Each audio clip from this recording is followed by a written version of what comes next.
আসসালামু আলাইকুম। আশা করি সবাই অনেক অনেক বেশি ভালো আছেন। আমিও ভালো আছি।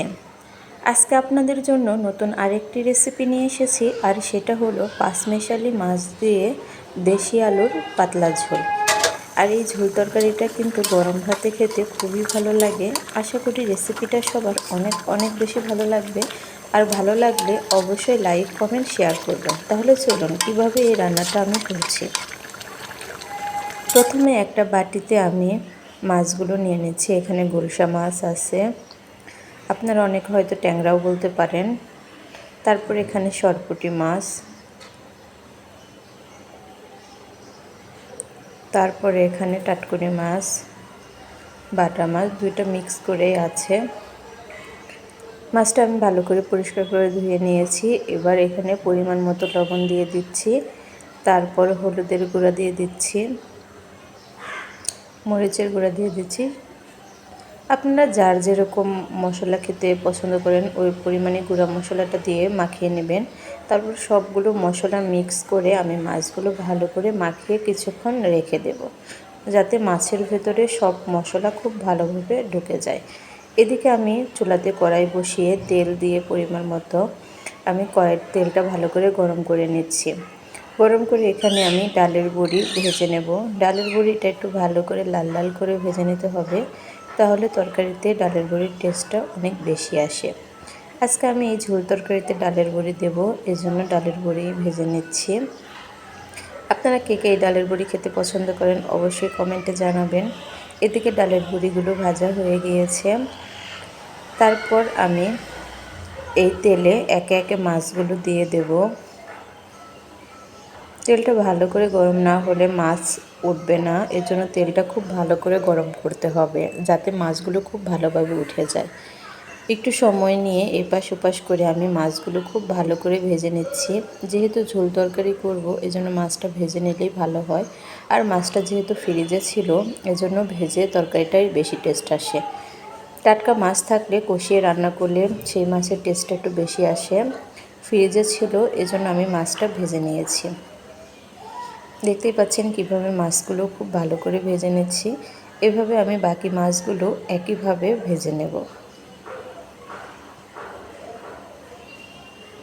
আর এই পাঁচমেশালি মাছ দিয়ে তরকারি রান্না করলে কিন্তু খুবই ভালো লাগে।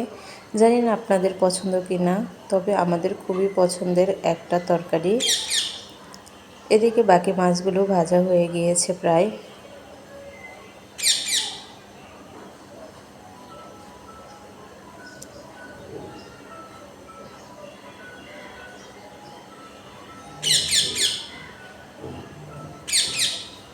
এবার মাছগুলো উঠিয়ে নেব।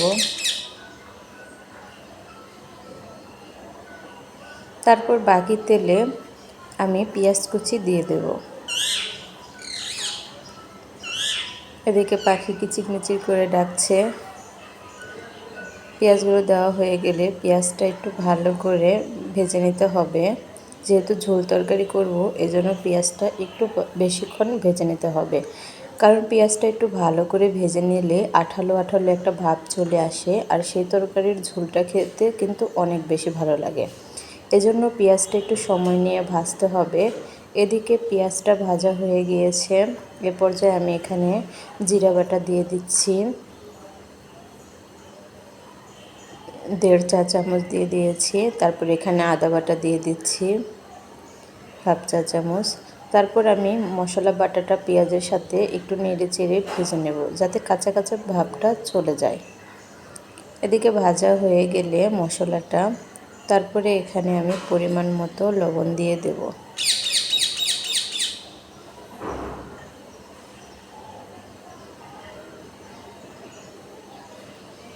তারপর এখানে হলুদের গুঁড়া দিয়ে দিচ্ছি স্বাদ মতো। আর মরিচের গুঁড়াটা যে যেরকম ঝাল খেতে পছন্দ করেন ওই পরিমাণে দিয়ে দিবেন। যেহেতু আমরা ঝাল খাই, এজন্য মরিচের গুঁড়াটা একটু বেশিই দিচ্ছি। এবার সবগুলো গুঁড়ো মশলা একসাথে পেঁয়াজের সাথে নেড়ে চেড়ে কিছু সময় কষিয়ে নেব। এ পর্যায়ে অল্প একটু পানি দিয়ে দেব মশলাতে, যাতে মশলাটা খুব ভালো করে কষানো হয়। আর মশলা যত বেশি কষানো হবে তরকারির টেস্টটা কিন্তু ততই বেশি আসবে। এদিকে মশলাটা কষানো হয়ে গিয়েছে। এ পর্যায়ে আমি কেটে রাখা দেশি আলুগুলো দিয়ে দিচ্ছি। এই আলু মশলার সাথে খুব ভালো করে কষিয়ে নিতে হবে, যাতে কষাতে কষাতেই আলুটা অর্ধেকটা সেদ্ধ হয়ে আসে।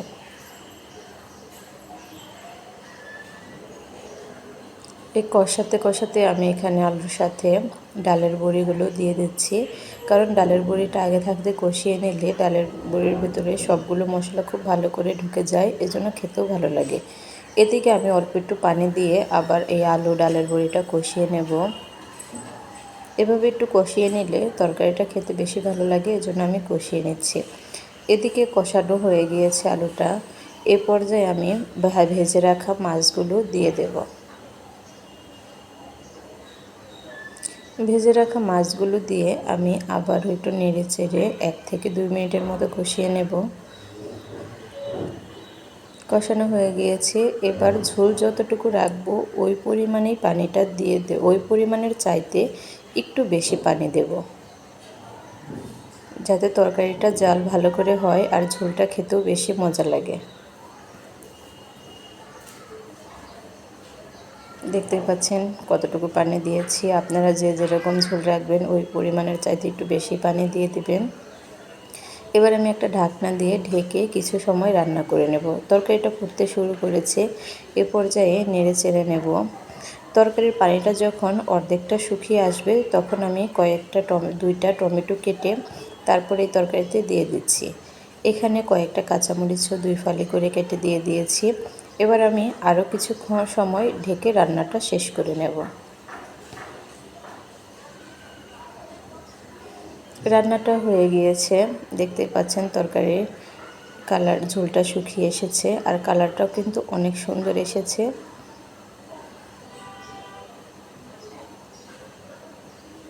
দেখেন তরকারিটা কি দেখতে সুন্দর লাগছে, খেতেও কিন্তু অনেক অনেক বেশি মজার হয়েছিল এই তরকারিটা।